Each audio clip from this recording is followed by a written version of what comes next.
My Checkerboard Triple Weave Stitch. Here is a new motif that is combining 3 vintage textures. Hi, I'm Kristen and welcome to Studio Knit. This interwoven checkerboard design, it's smooth on some blocks, textured in others, and it creates a reversible fabric that looks great on both sides for blankets and scarves. This pattern uses just knits and purls to create this woven illusion. So if you can knit and purl, you can master this 14-row repeat. For your knitting supplies, you can use any gauge of yarn, appropriately sized knitting needles, and you want to have scissors and a tapestry needle on hand as well. You can see how the Checkerboard Triple Weave Stitch is reversible. So both sides of the work, right and wrong, look great. This is a 14-row repeat. So if we're looking at how it's reversible, these first 7 rows, we see the smooth stockinette. When we flip it over, it will have the reverse stockinette.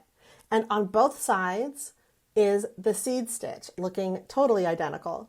These are vintage knit stitch patterns that are found in my Knit and Purl Stitch pattern book. We have the stockinette, and then just flipping the piece over, that gives you a reverse stockinette.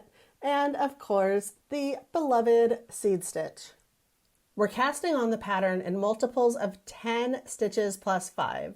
So start with 10 stitches, cast on another 10 stitches until your piece is the width you desire, and then you're just going to want to tack on an extra 5 when you're knitting flat. I also have instructions for knitting in the round on circular needles, and when you're doing that, you're only casting on in multiples of 10.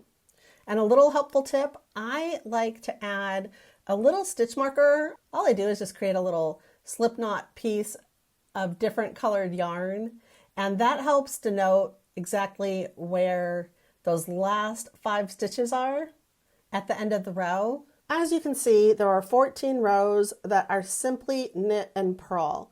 And rather than having you sit back and watch me knit and purl this entire piece, after you watch the video, please head on over to my website. Over there, I have a printable card at the bottom of its page. And from there, you can see the entire instructions either on your phone or your tablet. You also can print the pattern. So if you'd like to go offline and tick the rows off on a piece of paper as you go, it's there for you as well.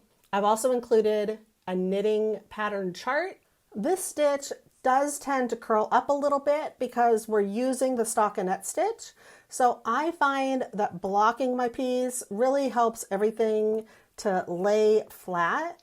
And how I like to do it is just taking a water bottle, saturating the fabric on both sides, pressing in just a little bit, and pinning it. You can pin really aggressively, but I recommend just finding that sweet spot where you think it will look its best and naturally lay flat.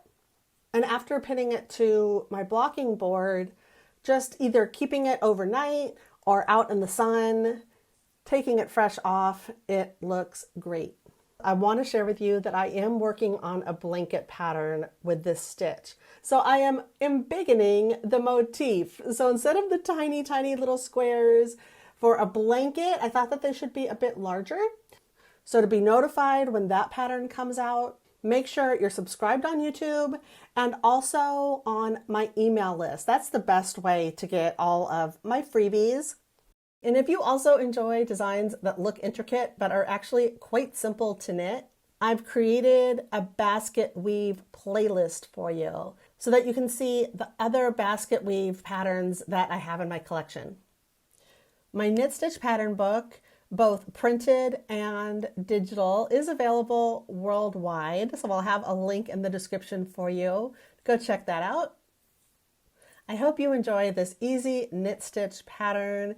Please let me know if you give it a try. You can click on the playlist that's on the screen right now to see even more basket weave patterns that are actually beginner friendly.